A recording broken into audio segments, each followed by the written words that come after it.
What are Messi, Ronaldo, and the World Cup stars doing now? The World Cup is over. Spain has the trophy. Argentina has several unresolved emotions. And the players who spent more than a month representing entire nations have now been returned to their clubs like extremely expensive rental equipment. The stadium lights are off. The confetti has been cleaned up.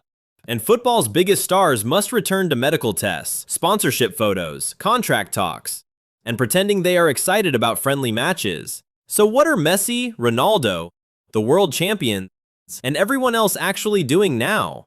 Let us begin with Spain. They defeated Argentina, lifted the trophy, flew home, and celebrated in front of thousands of supporters.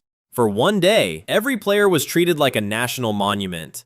Then their clubs checked the calendar, because international glory is wonderful. But Barcelona still has a preseason schedule, Manchester City still needs a midfielder, and someone at Nike still needs Lamine Yamal to stand in front of a gray wall wearing the new training shirt.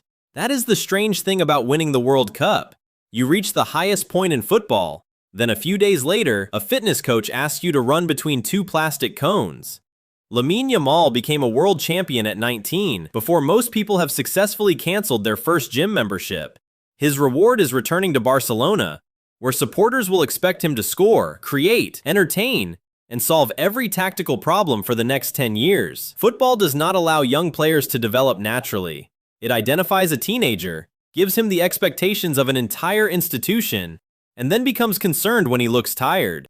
Lionel Messi returned to Miami with something different: a silver medal, several new records, and the expression of a man who had just discovered that winning the World Cup twice in a row was apparently considered excessive. Argentina came close to defending their title, but Spain won the final. Messi accepted the result and returned to the United States, where Inter Miami had been patiently waiting for its most important employee to finish representing another organization. Messi was given time to recover, which was sensible.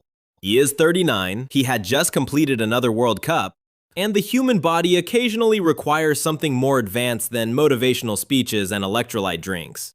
But the holiday was temporary. Soon, Messi will again move from facing the best national teams in the world to helping Inter Miami survive another Wednesday night in MLS. Somewhere, a defender from Ohio is being informed that he must follow Lionel Messi very closely.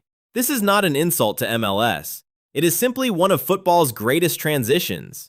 Cristiano Ronaldo's situation is more emotional. Portugal were eliminated, and Ronaldo confirmed that it had been his final World Cup. 6 tournaments, 20 years, and one last attempt to win the only major trophy that remained unavailable to him. He did not win it, but he still became the first man to score at 6 different World Cups. After the defeat, Ronaldo said he would spend time with his family and avoid emotional decisions. This was probably wise. Footballers are often asked to define the rest of their lives about 14 minutes after one of the most painful defeats of their careers. A normal employee gets the afternoon. A footballer gets 30 microphones while still wearing wet socks.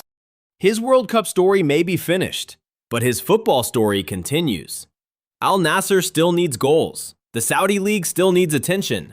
And Ronaldo's relationship with the number 1,000 remains active. For most players, scoring more than 800 career goals would be enough. Ronaldo appears to regard it as incomplete paperwork. He will probably continue near a camera, probably without a shirt, and almost certainly with someone explaining how many goals remain. Kylian Mbappe also returned to club football. France went deep into the tournament, and Mbappe again left with goals, pressure, and no interest in hearing that individual awards should make him feel better. If he scores once, people ask why he did not score twice. If he wins the Golden Boot, people ask why he did not win the World Cup. And at Real Madrid, excellence is not treated like an achievement. It is treated like the minimum system requirement. Neymar returned with a different decision. Brazil were eliminated earlier than expected, and Neymar suggested that his international career was over.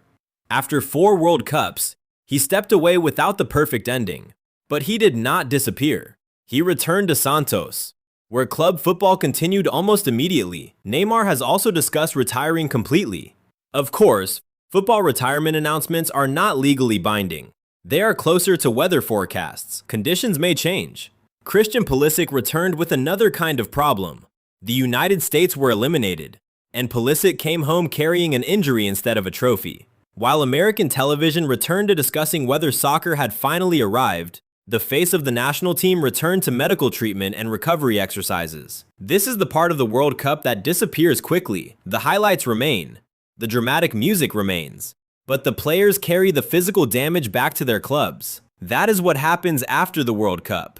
Some return as champions. Some return injured. Some return as national heroes. Some return as the person their country has decided to blame until the next tournament.